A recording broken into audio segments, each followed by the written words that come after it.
Good morning, everybody. My name is Larceen. I'm a very grateful member of Al-Anon. And I came into Al-Anon June the 6th of 1981. And I want to thank the committee and everybody for having me here. It's a real honor and a privilege to get to be here. My badge says I'm in AA. I know the only requirement for membership is a desire to quit drinking.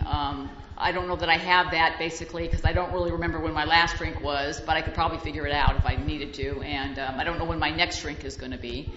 But I tell you, I qualify for Al-Anon because I have a sincere desire for a lot of you to not drink. So, very, very sincere, which is why I am here. It is a real honor and a privilege to get to be here. There are just remarkable people here that mean a lot to me personally over the course of the time that I've been in the program. Those of you who have the friends that you meet in these rooms, it's just an undescribable thing. It just absolutely is. And I'm not just talking Al-Anon, I'm talking Alcoholics Anonymous too. This front row and people over here have touched my heart and my life. And I have a shot at a good life, apparently a great life, because I know them.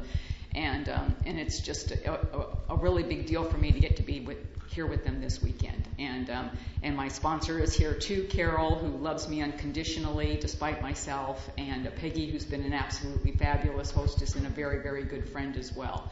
And then, of course, Peggy and Dick, who I love, and Gary, and just, again, I just love Cornhuskers. It's just, you guys are just absolutely wonderful here. I love Nebraska. It's pretty cool. You guys are looking a lot like Hawaii, though, when you fly in, I'm telling you. I mean, it was just like, whoa, like going to an island, and it's pretty tropical as well. You guys ought to start hiking up your prices to Hawaii stuff. But anyway, I've had a great, great time. I've enjoyed myself. I always get a little nervous before I talk, basically, because it's kind of intimidating sometimes being the Al-Anon speaker at an AA conference. It's kind of like being a corpse at an Irish wake. Nobody expects you to say much, but they can't have the party without you. And Al-Anon, the secondary program, everybody's like, I know somebody in Al-Anon. Oh, okay, good for you. It's like your charity work or something. We can't all be alcoholic. I'm sorry. Somebody has to hold the world together while you guys are thinking about what you're going to be doing.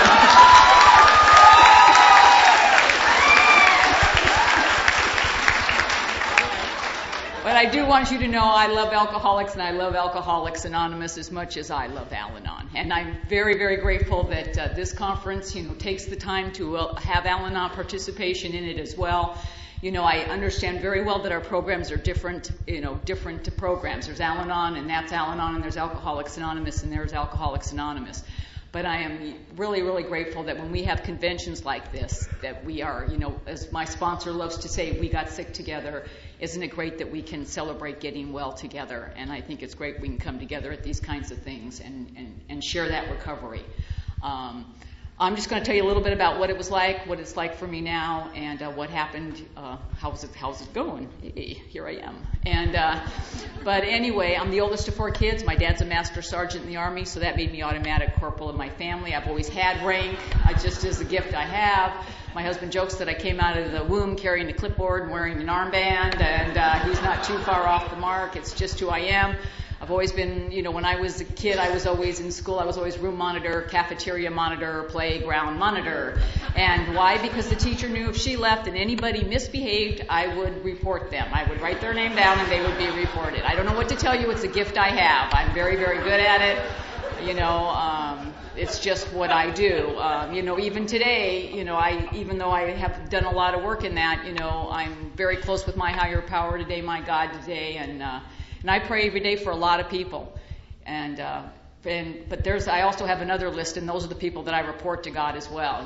There's the people I pray for, and there's the people I report, because there's some behavior going on. I know God cannot possibly see this, and he needs me to let him know that this behavior is going on, just in case he missed it, because he's busy with a lot of other people. So, again, and then when I came to Al-Anon, boy, I thought it was about having to change everything about you. What I've really come to learn in Al-Anon, it's about you're supposed to embrace who you are. It's about, to thine own self be true.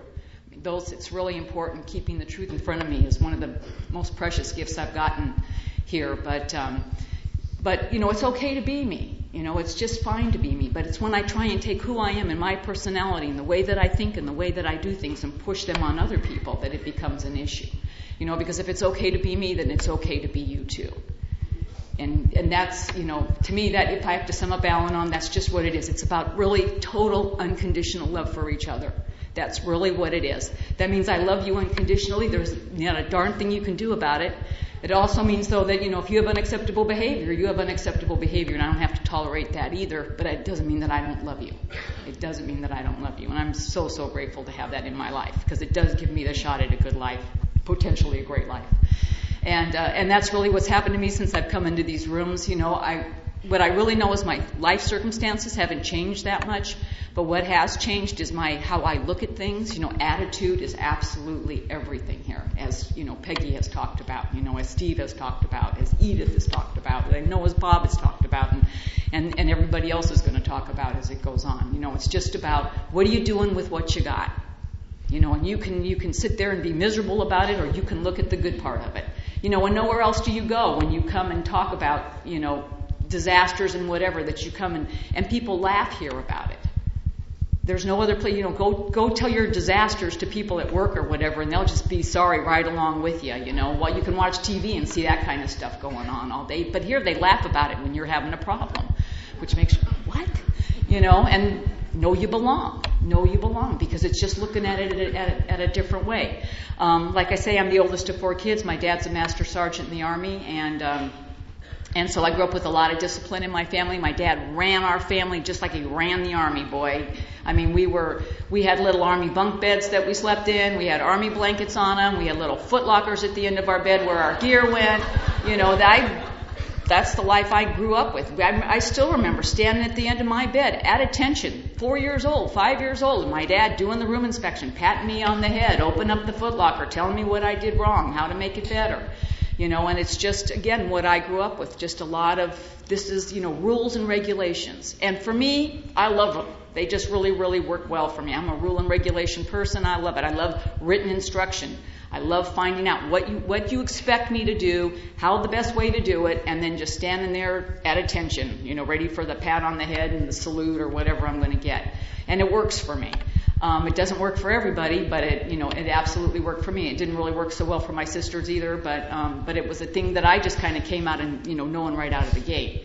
But anyway, I'm growing up in this house. I mean, my dad's also a drinker. My dad's a daily drinker. My dad gets drunk every day. I don't know that he gets drunk every day. I just know that he drinks every day. Now I know that he got drunk every day, but to me it was just normal behavior in an alcoholic home. And if you grow up in a home where your dad drinks every day and gets drunk every day, it just becomes normal. How are you supposed to think that it's anything but that? And again, we were always living with other military families and military housings, and lots of dads got drunk all the time. And there were lots of moms walking around with black eyes and broken arms, and it was no big deal because that's just what I thought was absolutely normal behavior growing up in this deal. And when I was really new in Al-Anon, and still even today, I went to lots of open meetings of Alcoholics Anonymous. And if you're new in Al-Anon, I cannot recommend that enough. It says in our Al-Anon literature that we should learn all we can about the disease of alcoholism, and I know no better place to learn that than in open meetings of Alcoholics Anonymous. And I was at one of these meetings with my husband one night, and the AA speaker that night, he talked about alcoholism, and he described it as being the family disease. And he described alcoholism, the family disease, as having a rhinoceros in your living room, but everybody pretends it's a coffee table. And if I have to describe the house that I grew up in, boy, that's the house that I grew up in, because there was all kinds of chaos going on the inside, but you'd never know it from the outside, not in a million years. And if you grow up in an alcoholic home, one of the first things that goes out of the window is any form of verbal communication whatsoever. So, if my mom, she could tell when my dad was going to have one of his alcoholic explosions, so we'd be sitting at the dinner table, and of course she could never say to us, kids, okay, your dad's ready to blow, nobody do anything, because then my dad would blow. So she would talk to us facially, so if if you're in an alcoholic home and you're at the dinner table and your mom's like, you know what that means. If you already know what that, so everybody looks down at their plate, nobody looks up, and you just hope this deal will blow over. And of course, if you've got an alcoholic that wants to explode, nothing is going to stop that from happening. And, there'd be somebody as minor as a knife scraping a plate, and my dad would go ballistic, and everything would go flying, dishes, dinner on the floor, things thrown against the wall. Everybody gets a whooping. Everybody's got to go to bed. My mom, the kids, the dog. I don't care what time it is. 5:30 in the afternoon is just the way it goes down in our house. And then the next morning I get up because I got to go to school, and I get up the courage to go down the hallway into the kitchen, and there's my dad drinking his breakfast beer, and it's good morning. What do you want for breakfast? And no one says, gee whiz, what was that about last night, Dad? Gee whiz, how come you had to hit everybody? How come you had to break everything? The rhinoceros just goes back to being a coffee table. And pretty much day in and day out, that's just kind of the deal that went on. And I'm a product, of the 50s. I was born in the 50s and just growing up in that. And what happened in your house stayed in your house, boy. And my dad was an absolute crazy lunatical guy. I mean, he was always doing things that the neighbors noticed. I mean, there was just no getting about that. But what you learn as a kid about that is that you just get in a lot of fights with the neighbor kids because you got to defend your dad, you got to defend your family, you got to defend your family name, your honor, and all that. And that's all the Army stuff that I learned from my dad. I don't know that all of it was bad or whatever. I just know that he gave me what he had to give me, and that's just, to me, just so typical of everything that went on. And of course, my dad got progressively worse, as alcoholics do, and and a lot of things happened in my house. And I'm not going to tell you this big horror story, more or less than what anybody else went through. But my dad had a big issue with having girl children, and he just made us feel bad most of the time. And I always wondered why someone would go to all the trouble to marry someone, have kids, and then make everybody feel miserable about who they were or what they were, and call them bad names. I could never quite figure that out, and I never knew about tying it to the alcoholism because I'm a little kid. This is just what's going on in my house. And so I need to tell you that my dad died. He died when he was 55 years old. He died of the disease that they talk about in the big book of Alcoholics Anonymous, Total Insanity and Death. I'm not even going to tell you the last words my father said to me. They were so vile and so vulgar, I'm not even going to repeat them from this podium. What I know is what the disease of alcoholism, those were the last words the disease of alcoholism said through my dad to me, but of course I didn't know that at the time. And by then my mom had divorced him, and I was the oldest, so all his care and everything had fallen to my responsibility. I'd been taking care of him for the last couple of years. And of course he's full-blown and just awful and dying from the disease of alcoholism. And I remember when the doctors came out and told me that my dad had passed away, my sisters and I are standing there and we're like, ding dong, the witch is dead, da da da. And I don't mean to tell you this because I'm proud of it. I tell you this because this is where the family disease of alcoholism took our family, that we were so great. This, like, the reign of terror was over. That's the way we looked at it. That's just how my dad was, his violent nature. It was just like, good, he's done, gone, he can't hurt us anymore. And I had just started to come to Al-Anon. My dad died, I started coming to Al-Anon in June of 81, and my dad had passed away October the 13th of 1981. So June, July, August, September, October, 4 months. I wasn't to the loving and kind portion of this program by any stretch of the imagination. Not whatsoever. But I had a lot of deals with my dad. But I really, really believed that when he died, it was done. It was just done. And I did a lot of work about things that happened as a kid, and I did all the writing, and I did all the step work that my sponsor had asked me to do. And it didn't seem to matter how much work I did about it. It got worse. It's like anytime I would think about something he did or something he said or whatever feelings would come up, I would just get so angry all over again. And I don't know how you are, but if I'm really pissy and moany and just having a miserable time, I love to take that home and share that with the people I love and care about the most. Just keep that, that gift, keep on giving it right on through the family. And I remember one day talking to my sponsor, and then my sponsor was Jeannie about it. And, Jeannie said, you did everything I asked you to do about this. She goes, in the program, she says, but, Al-Anon isn't about the problem. We all know the problems. She says, Al-Anon is about a solution. And we need to put you in a solution mode here. So she says, I'm going to give you an assignment, you're not going to like it. And Jeannie prefaced it with, you're not going to like it, because I never liked anything they've ever told me to do in Al-Anon. It always sounds so stupidly wussy, and just like, really? That's it? Let go and let God? Really? That's how you do it? Keep it simple? It's just like there's like more. There should be more. Like, let go and let God. My question is what? What's God going to do? I want to know the other part of that. And so anyway, she said, I want you to go home and I want you to think about a good thing your dad had done. And my initial reaction was that there's no such thing, because what I know about the negative family disease of alcoholism is that there isn't anything good going on. That's what the negative family disease of alcoholism wants you to think all the time. Your life is a piece of crap, and you don't deserve it, and everything is horrible. I mean, that's just in a nutshell to me what the family disease of alcoholism wants you to keep thinking all the time. And I was a good student of that. And, and I told her I didn't think there was a good thing my dad had done, but one thing I am so, so grateful for is for whatever reason, when I started coming to Al-Anon, I did hear the part about you have to be willing. You have to have some willingness if you expect anything to change in your life. So I had some willingness. Mind you, it wasn't very much, but I did have some.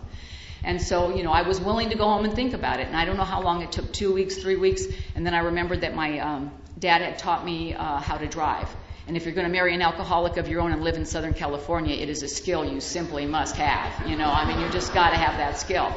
And so, and I didn't think it was a very good answer, and I certainly didn't think that she would think it was a good enough answer. But if you have a sponsor like I have been sponsored in this program, sponsors, they want you to do good for a lot of reasons. First of all, it makes them look good, you win, they win. It's just a win-win situation here. But I went to her and I said, I came up with something, and she was thrilled, absolutely thrilled. Oh, if we sat down, tell me. I go, he taught me how to drive, which I thought she was just going to be so depressed and so disappointed in my answer. Instead, I got just the opposite reaction. You think I'd come up with the cure for cancer, or I was going to win a Nobel Peace Prize or something. Because again, sponsors, they want you to do well. They sincerely want you to do well. And so she was jumped. That's great. That's wonderful. Because what I didn't know now was, besides, this assignment, if your sponsor gives you an assignment, trust me, there will be part 2 to this assignment. You think you can get through 1, well, there's part 2. And then she gave me part 2. She says, that's all we need to start. She goes, now whenever you think about the stuff your dad said to you, when you think about the things that make you feel bad about who you are and what you are, she said, I just want you to take that negative thought and just replace it with this good one. Just replace it with this positive thought. And she went on to tell me, your dad is a sick alcoholic. He did the best that he could, but he was very plagued with the disease of alcoholism. The crap that came out of his mouth is the crap that came out of his mouth. But if you can see past that and separate the disease from the person, then just maybe you can have the shot at a good life if you want to have it or not. But if you want to live in the misery about a bunch of stuff that you can do nothing about anymore, it is over if you will let it be over. And then just move on and think about your dad and the person he might have been if he had been able to get sober, if he wasn't an alcoholic. And, and I don't mean to stand before you and tell you a lot of horrible things happened to me as a kid at the hands of my dad, and that my sponsor gave me this little weenie assignment, and now everything's just okie dokie because I did this little weenie thing in Al-Anon. I'm here to tell you is that my sponsor gave me a very precious gift. She gave me the gift of forgiveness. And never underestimate the power of it. It says in our literature that forgiveness is no favor. We do it for nobody but ourselves. And see, I thought if I forgave my dad, I'd be letting him off the hook. And I wasn't going to let him off the hook because he was the dad and I was, the kid, and it wasn't fair and whatever. And if you want to hang on to that anger and you want to hang on to the resentment, you don't even need to be in these rooms to do that. I'm pretty good at doing that without any instruction or steps whatsoever. And but I had to come in here to learn, that if I want to have the shot at a good life, then those are the things that I get to do.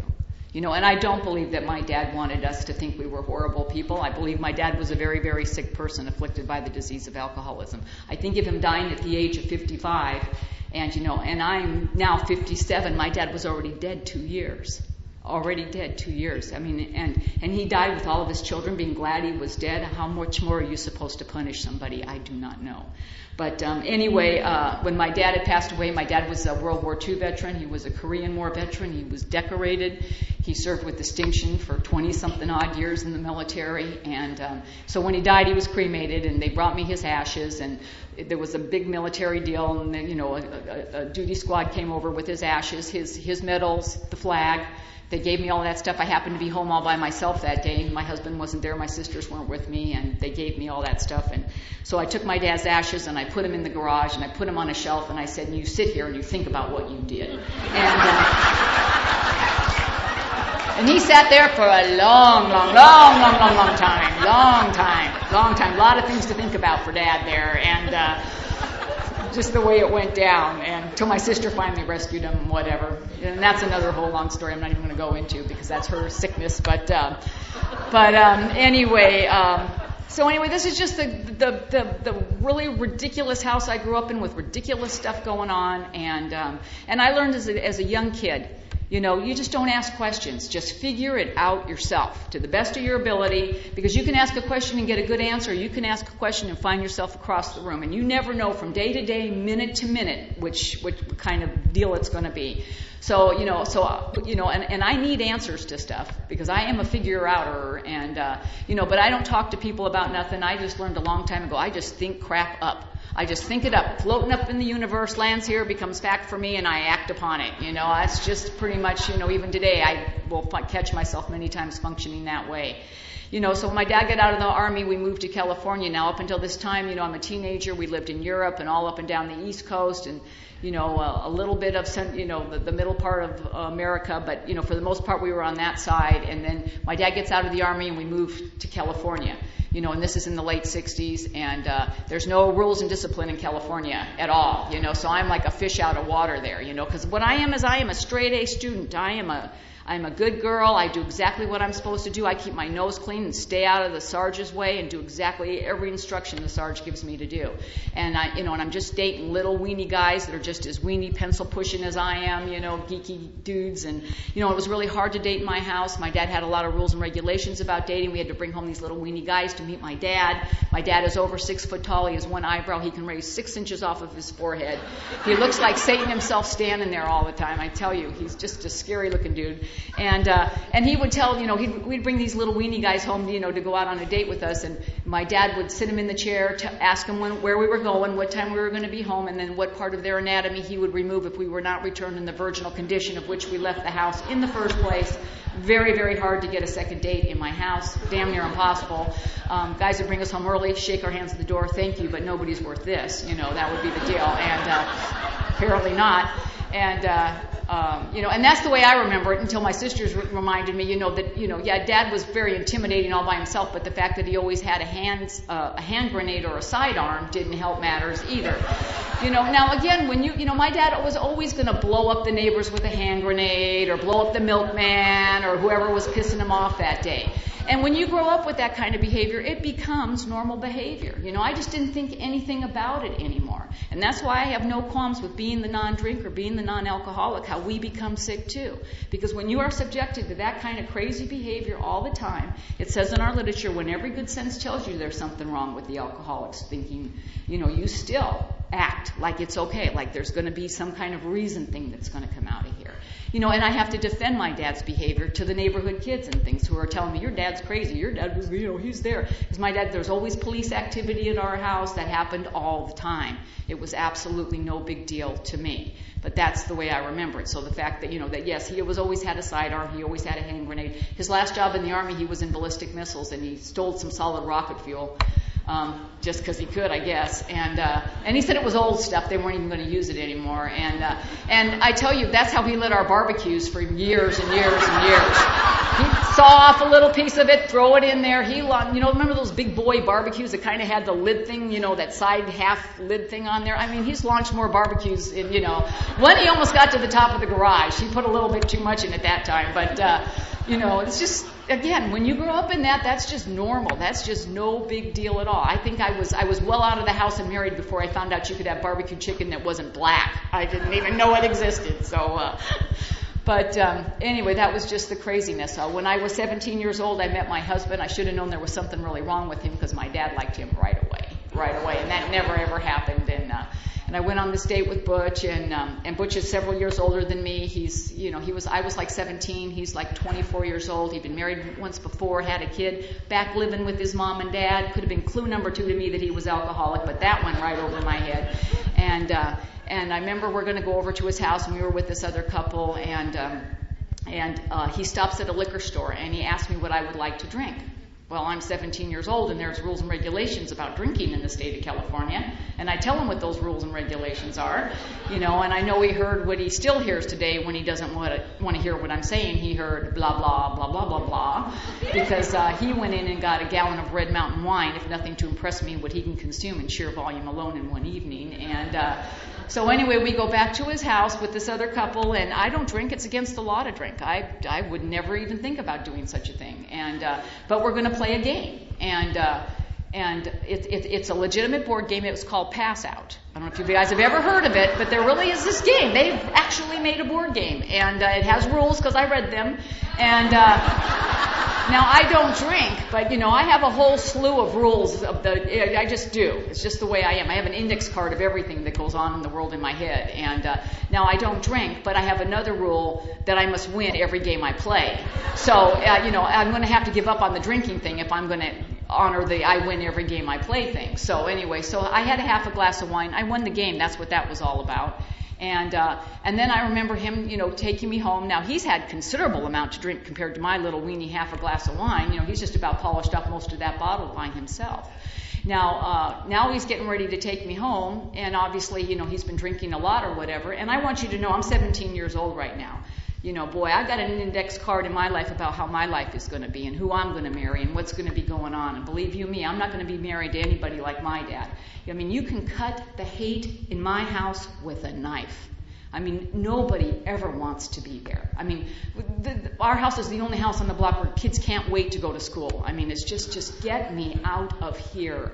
And so, and definitely on this list on my card, boy, I'm not going to marry anybody like my dad, who drinks like my dad, who is mean like my dad. I am not going to have any of that going on. Yet here I go out with this guy, and right out of the way, there's an attraction that was just undeniable from the very, very beginning. Probably because most alcoholics have such potential that Al-Anons just cannot resist it. It's like, it's just unbelievable magnetic pull or something going on there. But even though he had drank all this stuff, and even though it was obvious to me that he was drunk, it was, I will adjust the information how I need to adjust it because I did have this attraction. But what I really discovered was that, where my dad is so angry and so violent and so verbally abusive, when my husband drinks, he's just the complete opposite. He just wants to hug you and kiss you, tell you how pretty you are. It was just a totally different experience for me. And I can work with that, okay? I know I can do something with this, so pretty much from that point on, we just started dating pretty exclusively, just he and I, and it was really hard for me to date Butch basically because he couldn't remember my name, but you can't let a little thing like that stop you from dating an alcoholic, now can you? Not if you're really going to go get one. And I know my name is different. Edith was asking me about, where it came from, and my dad named me Larceen. And again, my dad had a lot of issues with having girl children, very, very shameful for him. But I was firstborn. This gave me a lot of perks being firstborn. So because I was firstborn, my dad named me Larceen, which he said was the name of a town in Scotland. Because my dad was hugely, hugely proud of his Scottish heritage. I don't think there's anything he was more proud of than that. And so because I couldn't be a boy, he would give me, but I was firstborn, I got the name of this town in Scotland. He always telling me how proud I should be of that name. And so, after my dad has died, I've been Al-Anon for a while, I get curious about Larceen, Scotland, and so I go to the library. This is way before computers and Google or any of that stuff. We have places called libraries that have books, and so I went to the library, and I tried to look up Larceen, Scotland, but to no success. And so I asked the reference librarian, who has, a lot more resources, with the big library in LA at her disposal, if she would, research it. I gave her the information. She told me to come back in a week or two. I did. Never been Larceen, Scotland. It just doesn't exist. So now I'm getting ticky. This is just like one more time. It's a big fat lie from my dad. Thank you very much. And so I'm getting a little bit angry about it and upset to say the least. And then my husband and I have a friend who's a very, very avid golfer. He goes to Scotland quite a bit. Apparently Scotland is the golf mecca of the universe. And so he said, maybe there's not Larceen, Scotland now, but maybe there was Larceen, Scotland many, many, hundreds of years ago. Scotland's a very old country. Let me check it out first. So he was gone for a couple weeks. He comes back from Scotland. No, nobody in Scotland has ever heard of Larceen, Scotland. So now I'm really ticked. I'm going to change my freaking name. I'm done. This is, again, a bunch of crap, and I'm getting madder and madder about it. And I happened to be at an AA meeting with my husband, his Saturday night meeting, and this AA friend of ours walks up to me, and he goes, Larceen, you are not going to believe this, but I found out that Larceen is a Scottish word. I'm like, oh my God, you've got to be kidding me. He goes, yes, it is Scottish. For father was drunk when daughter was born, so daughter got a weird name. And now I am pretty sure that is not a true story. I'm darn near sure about it. But, what he went on to say to me is, I'm alcoholic like your dad was alcoholic. I know that for a fact. And he says, and I really believe with all my heart that your dad, however he read it or saw it, really believed when he gave you the name Larceen that it was the name of a town in Scotland. I don't know how he screwed it up. I don't know how he messed it up. But I know that that's what he believed. And because, the gift isn't wrapped quite the way you think that it should be, are you going to let it not be a gift from him anyway, since you treasured it so much? And left to my own devices, I'll change my freaking name and be mad at you, until I meet you up in the pearly gates or whatever. But one more time, when I take it to somebody else, my circumstances, again, are not changed. It's just my attitude and how I look at it. And now I'm proud of my name. And I know there's no Larceen, Scotland, but I'm always joking if I ever win the lottery, I'm going to Scotland. I'm buying some little funky town, and man, I'm going to take Larceen, Scotland as fast as I can. Pop told me he's going. He knows he's going to find it. He's going in a couple of weeks. I appreciate that. I want the T-shirt. But anyway, so I start dating Butch. And there's a lot of drugs and alcohol, and drugs are really against all the rules and regulations. Oh my God, but there's a lot of alcohol and stuff like that. But there was also a lot of fun. I mean, he's a fun guy to be with. I just had a ball. I always had such a great time. And why I know I had such a great time is because up until that point, until I met him, my life was so regimented. Oh my God, everything was just so regimented all the time. I didn't know about doing things spontaneously. It was just, and he was just a fun guy. Let's go do this. Let's, on the spur of the moment, this, that. It didn't matter. It was just about having a good time. And I really, and we had a great, great time. But what ended up happening is after I dated him for a couple of years, I got pregnant. I don't care if it's a big deal for you, huge deal for me. Because now I'd broken the big rule and the big regulation. And this, and my idea about this is when our life got really, really bad behind the drinking, it was because I'd broken this big rule and this big regulation, and this was the big punishment from above. And I'm here to tell you I had to come down on a few years before I figured out that if you're going to screw around and not use any birth control, you might get pregnant, just a fact of life. But if you're blaming God for everything that's going wrong and you think that there's a punishing God who's out to get you, then you might as well get on up and walk out these doors, because there isn't anything that can help you if that's the God you're working with. If he wants to get you. It's been my experience in Al-Anon and from people that I've heard in Alcoholics Anonymous, that there is a loving God. And he doesn't really care what you've done or where you've been or how horrible things you've done. What he cares about is what you're doing right here, right now. And he wants you to be happy, joyous, and free. And if that means cleaning up that past, it's all doable. It is all doable. And he will put the people in your life and the steps and the people that you need to walk you through whatever it is you need to go to get there, to get to that place where you have a loving God in your life who is with you 150% no matter what's going on. That's another gift of this program that I can't be grateful enough for. But anyway, so Butch and I, we have this child, and in actuality, I wasn't pregnant when I got married. The baby was 3 months old, but I wasn't pregnant when I got married. So if you ask me if I was pregnant when I got married, not on the day. Now, I wouldn't say not on the day. No, the day we got married, I was not pregnant. So you can all figure all that stuff out yourself. And like I say, it was a big deal for me. Such a big deal for me, as a matter of fact, that when I was in Al-Anon in Southern California, we have our Al-Anon Family Groups convention. In my very first year at AFG, we have our AFG convention, and we always get 2 adjoining hotel rooms, and we cram as many Al-Anons in these 2 adjoining hotel rooms as we can. And we're up in the room one night having the meeting after the meeting, and there's like 7 of us in the room, and everybody's sharing their deepest, darkest secret, and at least that's what I'm thinking they're sharing. I don't know that that's what they're sharing, but that's what I heard. So when it came around my turn, I'd shared with these, other 6 ladies how I had to get married because I was pregnant. And 7 women in the room, turns out 6 of them had to get married because they were pregnant. We decided the 7th was the sickest because she married an alcoholic and did not have to. I mean, I don't know why you would do that if you didn't have to, but... and I got to learn that day, you are as sick as your secrets. Because, see, where that was all taking me at that point was, again, how I'm affected by the family disease of alcoholism is that, that little boy that I had, it got to the point that every time his birthday would roll around, that I would blame that innocent little child for my situation. Because if I hadn't gotten pregnant with this kid, then I wouldn't have got married to this guy and I wouldn't have this crappy life. And I would blame an innocent little child for the choices that I was making, but this is the family disease of alcoholism. It just keeps you in the dark and keeps you having horrible, bad thoughts, and you don't run them past anybody. You just keep thinking up crap and putting it in here and then working upon that. And that's how the negative family disease of alcoholism affects me, and I'm not the person that's drinking. And anyway, and up until that point, I never ever talked to Butch about his drinking, but the day after we got married, I sat him in the kitchen chair and I told him the rules and regulations of the marriage.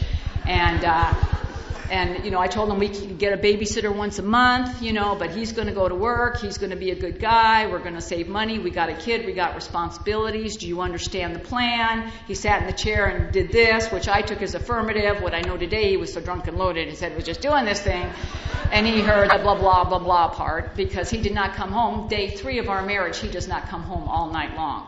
This is a huge violation of the rules and regulations. I have sat down.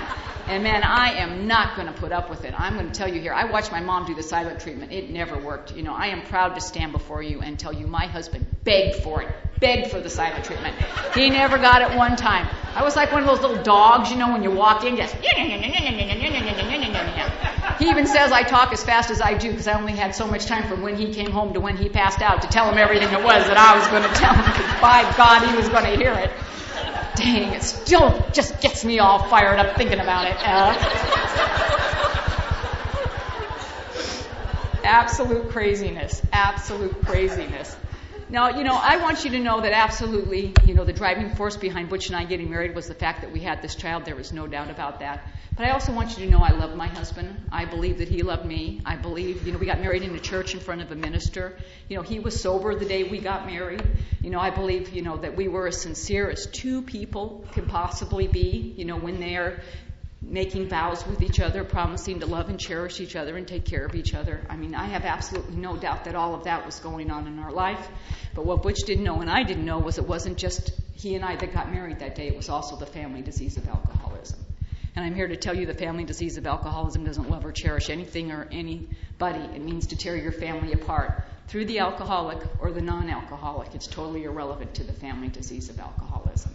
And then our life just pretty much, just took off from there. His drinking and me doing everything to get him to stop drinking. Just insane, just out of the get-go. And, I remember him coming home one night, and he woke me up and demanded to have his dinner. And this is like 3 o'clock in the morning, and he'd never done anything like that. He's usually a pretty easygoing guy, but he startled me, and his behavior was like my dad, and it really scared me. And I went in the kitchen, but then I woke up fully, and I remembered who he was dealing with.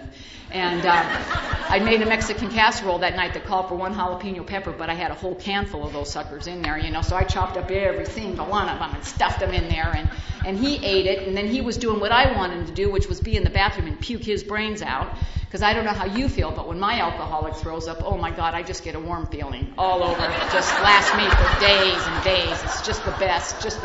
And, because again, this is where the family disease of alcoholism will take you in a very short amount of time, because that's what it becomes, and it takes sweet love, and turns it into this garbage can of revenge and, getting even, and I hide it all behind, well, I'm doing what he's doing. I need to teach him a lesson. I need to show him, and this is the negative disease of family, the negative disease of alcoholism, that it would, that it takes this sweet love and turns it into this piece of crap. And I don't even know that it's going on, because that's the lie. Because, what ends up happening is my husband starts doing stuff. Now, in the beginning, it never seems so bad, but of course, if it gets progressively worse, it does. All of a sudden, he's spending entire paychecks in a weekend. I've got babies in diapers. I need the money for this stuff. We're going to get kicked out of our apartment if we don't pay our rent. I don't understand how he can tell me how much he loves me and how much he loves our kids, and then he goes and does this behavior. I don't understand it, because I don't understand the disease of alcoholism, and he doesn't understand the disease of alcoholism. And so because we don't know that our real enemy is the family disease of alcoholism, we take it out on each other, and subsequently take little kids along on the ride too. And this is just where the family disease of alcoholism gets to take the whole family. And I can go on and on about all the things that happen because, as Peggy said, my husband, he's a busy guy. He's a busy guy when he's drinking and crazy thinking and all kinds of lunatical stuff going on. And as Steve said last night, and none of it was funny when it was happening, but now that you can look back and see the ridiculousness of the behavior, then you can. My husband, if he were here, and you asked him what kind of alcoholic he was, his word would be pig. That's his word, not mine, his description of it. And just to give you an example of that, One time I got these calls from his friends whom I affectionately refer to as scum of the earth people. They were the drug dealers and stuff like that, but his pals. And my husband was over at their house, and he was so drunk and so loaded that if I did not come get him, they, the drug dealers, were going to call the police. Okay, so I put on my cape and off I go. And I get there, and I'll never forget this because the drug dealers are looking through the Venetian blinds to see if I've gotten there. And he's in their bushes. They've already kicked him out of the house. And so I get him out of the bushes, and I get him in the car. I take him home, we only had our one son then, and Bill was a baby, and so I took Bill and put Bill in his crib, came down to get my husband. Well, he's gotten out of the car without my help, and he's fallen on the street, hit his head on the curb, blood is gushing out all over the place. You know, I'd like to tell you I'm concerned about him. I am not. My only worry is I don't want anybody to see him. You know, I just how it is. But he's 180 pounds of wet washcloth. There's no way I can pick him up. So I heave him up by the ankles, over the curb, drag him down the sidewalk, little trickle of blood falling behind his head, little trail we're leaving here. You know, and why do we call these people normies? I have not a clue. But this guy's driving down the street. I'm dragging a guy bleeding by the head down the street. He stops his car and says, "Are you having a problem?" That's what the normie people think. Go, "Yes, my husband's fallen and he can't get up." And so the guy helps me get him up. And again, I've never had an injured husband. I need a card for that, you know. So it's just like, what do I do? What do I do? Well, I got to, you know, he's injured. He must be in bed. Our bedroom is on the second floor. So not only do I have to get him in the house, I have to get him up a flight of stairs because he has a head injury and he has to be in bed. Again, information from nowhere. I got to do it once it's in here. So now, of course, we're talking back and forth, you know, and the words are not very pleasant. And, you know, he's cursing at me and I'm cursing at him. We get to the top of the stairs and Mr. Good Samaritan no longer wishes to participate, you know. So that guy's out of the house like a shot, but he got Butch on the bed. Now there's a huge puddle of blood on the bed. Now I very, very, very much want my husband to die. I want to be a widow. I can taste it. It tastes so good. But I don't want my DNA or fingerprints anywhere around the crime. You know, I know he's going to do himself in sooner or later on his own. And so now I'm hysterical. I call 911. They don't know what's going on. They sent a hook and ladder truck. The police were there, paramedics. They even got a hold of my mom. I mean, it was a big mob scene in the house, and I'm in there with the baby. Oh, my husband, oh, blah, blah, blah. And the Redondo Beach police come in, and they go, "Mrs. Gantner, your husband says he injured himself because you pushed him down a flight of stairs." And I told the police I didn't do that, but if you prop him up, I'll be happy to push him down right in front of the Redondo Beach police, because that's just how it goes, right? More drama on top of more drama. And they told me that wouldn't be necessary. They cleaned him up. He's got a little weenie cut. He only needs like 3 stitches. But he's too drunk to stand, so they got to take him by ambulance to the hospital. Now, I don't know how your neighborhood is. Friday, whatever time it was, 5:30, 6 o'clock, all my neighbors are out front because the paramedics are there and the hook and ladder truck and all of that. And Butch comes out on the gurney, and my husband is a super friendly guy. He knows the whole entire neighborhood. I speak to no one. But he comes out on the gurney, "Hiya, Frank, hiya, Joe," you know, and all that. And they're, "Butch, what happened?" "Larceen pushed me down a flight of stairs." And, of course, they believe him. They believe him because all they ever see is easygoing drunk Butch and banshee screaming Larceen, you know. And how do you explain that? So, again, I have no qualms with how we become sick, too, how we become so, you know, it says in our literature how we become irritable without knowing it. Why? Because we try and force solutions. And that's all. I was always taking my round husband and trying to fit him in a square peg. And never knowing that I was dealing with alcoholism. Never knowing. But just getting angrier and angrier and angrier and feeding the family disease of alcoholism. You know, it's just as bad in me as it was in my husband, without a doubt. And anyway, what ended up happening, you know, to make a long story short, you know, he ended up getting arrested for drunk driving, which is absolutely no big deal. He's been arrested lots of times for drunk driving, but that particular night he had a spiritual awakening. That was his deal. And but I'd heard about this hospital that they had just opened, and I called them, and they said I could have my husband committed if I wanted, but that once he sobered up, if he didn't want to stay, they didn't want him because they were only interested in people that were interested in being sober. So anyway, after he got arrested, he always got released the next day because this was back in 1979. They just usually let you go the next day, and I picked him up from jail and brought him home, and then, you know, he made that understatement of the century. I think I may have a problem, and so I gave him the number of the hospital, and he made the call and made arrangements to go in there. And this is how I know God was working in his life and not in mine, because I just totally stepped out of it. I wasn't going to Al-Anon, didn't know anything about any of that stuff at that point.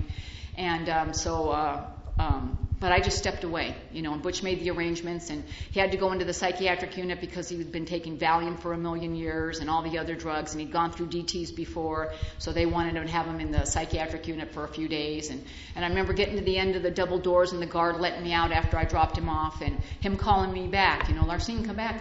And I went back to him, and he reached into his pocket and handed me the Valium that he brought in case of emergency. And he never parted with a Valium in his life, so I knew something was really, really different. And I went home and I took it because I was a flaming basket case.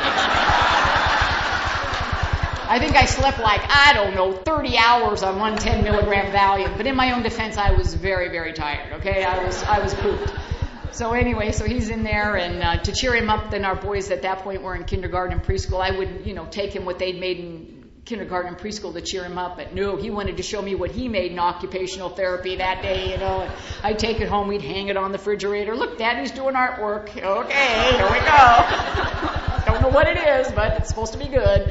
And and while he was doing all that stuff, then they introduced him to the alcoholic side of that thing, so I'm proud to report to you, my husband's been sober since that day. His sobriety date is July the 21st, 1979, and he's been sober 32 years this past July. And I really want to thank Alcoholics Anonymous from the bottom of my heart, because you saved the life of a really good man, and I am so, so grateful for that. But beyond that, you really did help save the life of a family, too, because, I really wanted to be a widow desperately. God, did I want to be a widow. I mean, I'm like 23, 24, 25 years old. I got 2 little kids, and I just, somebody once said to me, why didn't you just divorce him? And I'm like, and let him win? I don't think so. That's not going to happen. You're not walking out that door unless it's feet first, and that's just the way that's going down. But I want you to think about that really angry woman I had become, and I want you to think about those 2 little kids, and I want you to think if my husband had died and I'd gotten that wish come true, I want you to think what kind of family you think we would be today. Because, see, to me, it's the family disease of alcoholism, and maybe the alcoholic is the catalyst that starts it off, but that is all it is. It's just the flick of the light, and then where I run with it from there, that's all on me. That's all on me. So anyway, so Butch got sober, and now he's like the big hero of the universe, and because that's how it is when they get sober, boy. And at least it was in 1979. They didn't do no family, nothing. They said I should go to a Al-Anon meeting. Now I forgot to tell you, I'd gone to a Al-Anon meeting before this. I'd gone there and sat in the front row, listened to all the easy does it, merry-go-round named denial, understanding ourselves, but I wanted the piece of literature that's how to get them to stop drinking and do what you want them to do. That's the piece I'm interested in, and they didn't have it. And so, so I got nothing out of that meeting because, even though I was sitting in that front row and I wanted my life to be different, Larceen, what are you willing to do about it? Absolutely nothing, because it's not my fault. You fix him and I'll be okay. So now, this has been like a year and a half later, and Butch gets sober, and so they tell me I should go to a Al-Anon meeting. So I go back to that a Al-Anon meeting. I went right back to that same meeting. And they saved the last 10 minutes for the newcomers. So the last 10 minutes, I couldn't wait to raise my hand. I said, I was here about a year and a half ago, and I asked you how to get my husband sober, and you didn't tell me how. And I'm not going to tell you how I got him sober now. And I sat down. And do you know what they said to me? You got that right. Keep coming back. And I want you to know, if you are in a meeting and someone tells you to keep coming back, that is because you've said the most ridiculously stupid thing. That's your only hope. That is the only hope you have, is if you keep coming back. You have no other hope, trust me. That's how far your head is up your you-know-what. And so anyway, and then of course, my husband's sober, and I'm not going to Al-Anon because I really believed he's sober, I win, game over, nanny, nanny, nanny. And then, what ended up happening is my husband was sober a couple of years, and I loved his being sober. It was absolutely great, but I was sure when he was a good husband, I was going to be okay. I was sure when he was a good provider, I was going to be okay. I was sure when he was sober and he's a good dad, all those things were going to fix me. And 2 years into his sobriety, boy, I was anything but fixed. I was still a ranting lunatic because I just didn't know how to turn it off. And even though I loved it, that he was in AA and everything was great, I just know, being around that did not fix me. It did not fix me. And what happened one day, I'm on task. I'm an on-task person. I make lists all the time. I have days I do certain chores. It's just the way it works for me. It doesn't matter if it works for you. I'm comfortable that way. And boy, that day I'm on task. And back in those days, boy, you do your chores first. You get everything done. But there's no fun until you're done. That's just how it goes. That's just the way I was raised. It's just what you do. And I was on task for that day, and I'm doing the laundry. And my boys, of course, now are much, a couple years older, and they're in the living room cutting up with their dad, laughing and carrying on. And boy, I'm passing through with the laundry, and I set foot in the living room, and there's dead silence, because that's what I do. I suck the joy right out of a room right now. That's what I'm capable of. And as I passed through that room, I just heard this voice in my head, which I choose to say was my higher power, saying, boy, Larceen, you've become your dad. You have become your dad. You don't have to drink a drop to be just exactly who your dad was. And then the next thing I heard was, and this is not who I want you to be. This is not who you are supposed to be. So what I started doing was that I started going to Al-Anon, and I'm so grateful, because I didn't come to keep an alcoholic sober. He was doing fine on his own. I didn't come to get him sober. He was already there. I came because I was sick and tired of being sick and tired. And I'm a rule person and a regulation person, and they told me, what do we do here? We go to meetings, we read the literature, we work the steps, you get a sponsor, we be of service, sign me up, I'm all over that stuff. I got a sponsor immediately. I wasn't looking for anybody just like myself. I'm always hearing an Al-Anon, I'm looking for somebody just like me, that's why I don't have a sponsor now. Why do you want somebody just like you? Then she knows what you're thinking. That's not good. You don't want anybody who knows how you think. So I got a sponsor the complete opposite of me. I got a sponsor that was older than my mother, who had never lived with sobriety. She was divorced from her alcoholic. She had no kids. She had a thick Dutch accent. She could hardly understand a bloody word the woman said. And I remember the first time I used her as a sponsor, my husband went out to work that morning, and he had a dead battery, and he asked me to jump it, and I did. And after I jumped it, he ran out of gas. And this made him angry, and he started yelling. So I don't take crap at no one. So he started yelling. I started yelling right back at him. He stormed off to work. I went upstairs, called my sponsor, and reported his behavior. But I am good at that. And when I got done telling her what had happened, she says, when Butch gets home, you tell him you're sorry for what you said and did. It was unkind and unnecessary. And I'm like, whoa, whoa, whoa, whoa. Jeannie doesn't know how we do things in America, and she missed the crucial who started it, which I always think is so important.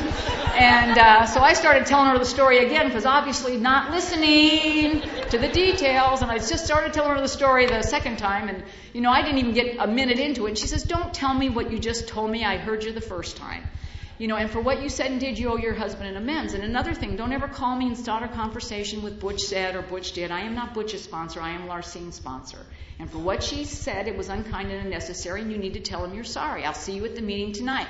She hangs up on me. Click. End of conversation. We are done. I learned valuable lessons. Never call your sponsor first thing in the morning, because you got all day long to think about what she told you to do. Not good for me at all, Never call your sponsor when you're going to see her that night at a meeting, because she's going to want to know if you followed direction. And I'm a rule follower. I got to do it. But I don't put stuff off ever, boy. When Butch walked in the door that night, I marched right up to him and I said, I'm sorry I let your shitty attitude affect me the way that it did.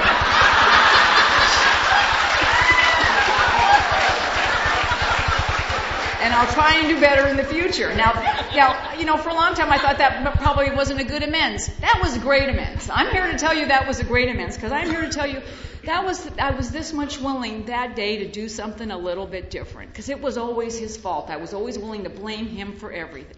And that day I was willing to take this much responsibility and get on the road and the journey, that is Al-Anon, that is about unconditional love, that takes us to this place where we will intuitively know what to do about those things that used to baffle us, that I will know, when sincerely there is an amends that is due from me. Because what I've learned here is just to keep the truth in front of me. And that day, even though it doesn't sound like it was a big, big deal, it was a huge deal in our house. Because I'd never told him I was sorry for nothing. He couldn't even speak for the whole evening. Did you really say you were sorry? He kept telling me that. Did you really say you were sorry? Even though I had said it that way. He knew exactly what I was trying to do. And, and pretty much, my journey has just been that kind of a road, just that kind of stuff that's just been going on. This much at a time, every single day, to the best of my ability. But I am who I am, and I don't know anybody that comes here and gets the silver bullet that makes them impervious to everything or makes them, work this program, this is perfect deal. It's not. It's about living lives on life's terms, how it comes. I am hardwired to think negatively. I am hardwired to overreact. I am hardwired to think the worst. I am hardwired for fear. That is just the way that it is. But what I have gotten here, is just a different channel to go around. I run it by you guys. and then things work out as they're supposed to when I run it by you guys. Then I got a shot at a good life, possibly a great life, when I run it by you guys. And to give you a couple of examples of that, when I was like 15 years in the program, we have our South Bay Roundup, much like Cornhuskers is to you, the Roundup is to me. It's in my own backyard. Our Roundup is, 20-something years old, and I've been involved with it since the very beginning. And this one particular Roundup, fabulous speakers, wonderful workshops, just, all of our friends, so much love, so much serenity. And, when I come home from a weekend like that, and, I don't know how you guys are, but once I've been at a weekend like this, it's like serenity and love and all the program, all that stuff's like coming out of every orifice of my body. I'm like floating home, and I'm going to do this for the rest of my life and never be unhappy again, and stuff. And at that point, our youngest son was 19 years old, and he was living at home having a lot of problems with drugs and alcohol, and very fearful for this kid because what's the worst that can happen? They can die, and it does happen. It's absolutely the worst thing that can happen, but it can happen. And, so I have a huge, huge fear about this. But anyway, I come home, and I'm very disciplined in my exercise deal, and now I've been at the Roundup for 3 days, which means I have missed exercise for 3 days, which means I must do 3 days of exercise in 1 day. That's just how it works for me. It doesn't have to work that way for you. But so I got to do all this stuff in 3 days. So at that time I was doing a treadmill, so I was going to go on my marathon treadmill run thing, and I go out to the treadmill, and next to the treadmill is my son's weight bench, and on her weight bench is a driver's license, and there's information on. I love information. And this woman lives in Glendora, California. Her birth date's on here. She's 32 years old. I decide in 10 seconds or less she's been in my house over the weekend, had sex with my 19-year-old kid, has 2 kids of her own, wants to marry him and call me mom. I am all over that, And I run into the house and I show the driver's license to Butch and nothing, because that man has no imagination whatsoever. And so he tells me I'm crazy, you're a lunatic, whatever, call Carol, because Carol's now been my sponsor for quite a while. And I call Carol, and Carol rarely gives me specific direction, but that day she told me to shut up. Shut up. She goes, I know you are scared for this kid.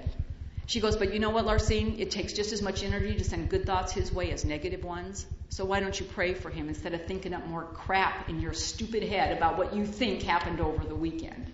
And I end my conversation, as I often do with Carol, never mind, because I know I've been coming for a long time. But you know how it is. When you're by yourself, it's a spooky place in there. So as it turns out, 2 days I don't see my son, his school work schedule, my work schedule. He comes in the garage 2 days, or he comes into that kitchen rather 2 days later, and he's bringing the driver's license with him. And he says, Mom, what do you do when you find a driver's license? Well, I don't tell him what I do when I find a driver's license. Oh, that's a bad example. It's a bad example, And people keep going, why do you come down on Larceen? 10 seconds alone in the garage keeps me coming week after week after week after week. Because I will go to the dark side, information from nowhere, and I will run with that.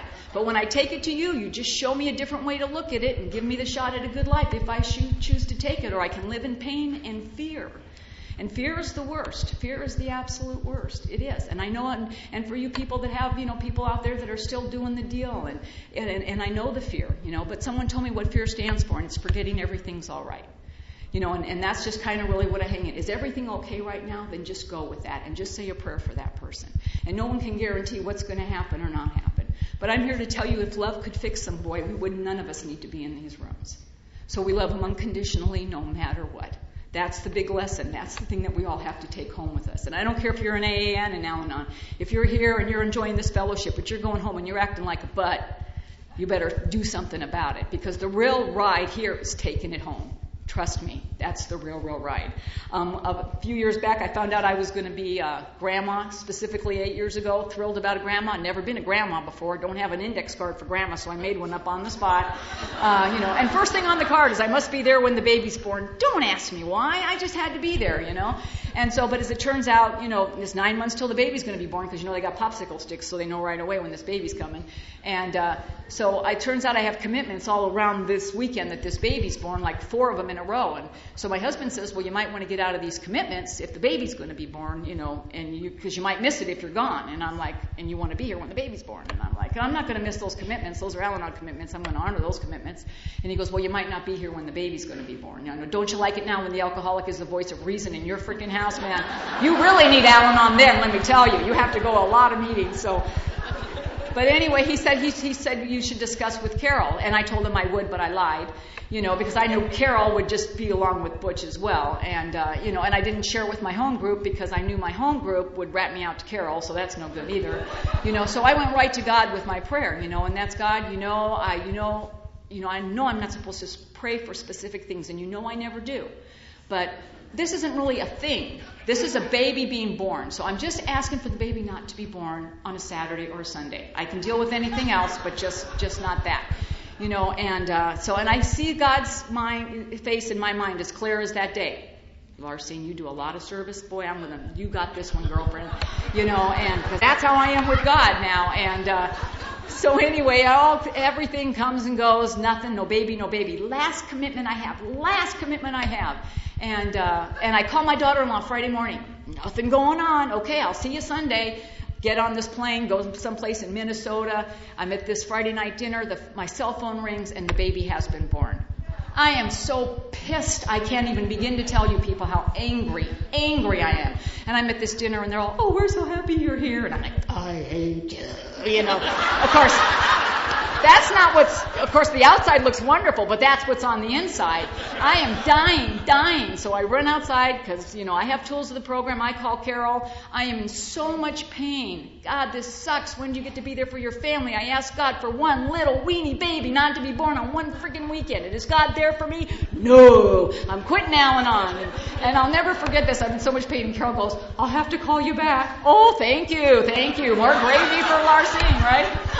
Mind you, this is like 22 years in Al-Anon. And I'll never forget it, like a minute less, and my cell phone rings. Now, I'm sorry, I don't know how it is here in Omaha, Nebraska, but I'm telling you, when your sponsor calls you, you have crossed the line, boy. They are bringing in the big guns to reel you back in. And that is exactly what happened. I had freaked out Carol so much she had to call her sponsor.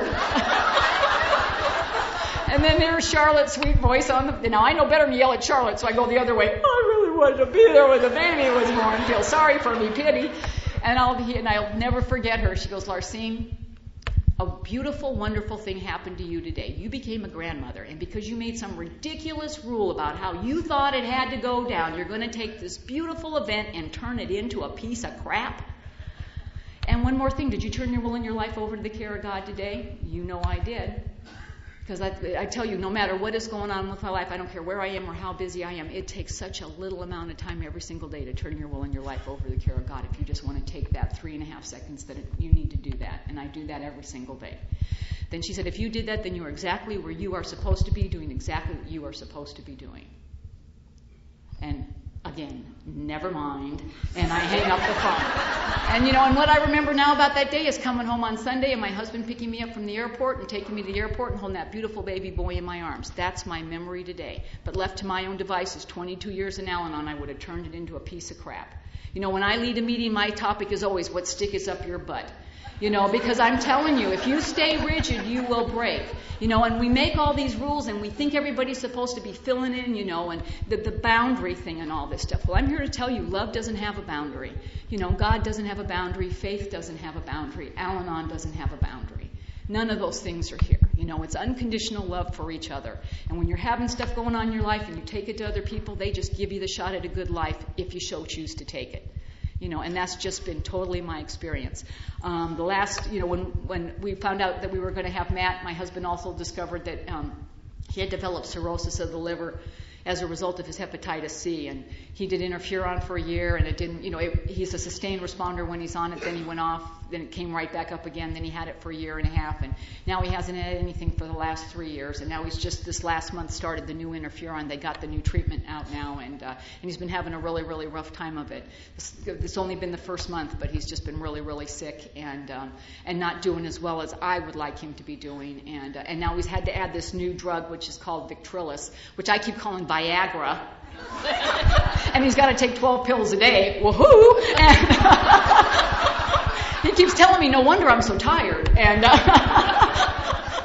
But, you know, I don't know where that's going to take us or where that's going to go with us or whatever. But, you know, when it didn't work the first time, I was okay with it. But, boy, when it didn't work the second time, I was pissed again. I'm so angry at God. You know, all these people praying for him. We're doing everything we're supposed to be doing.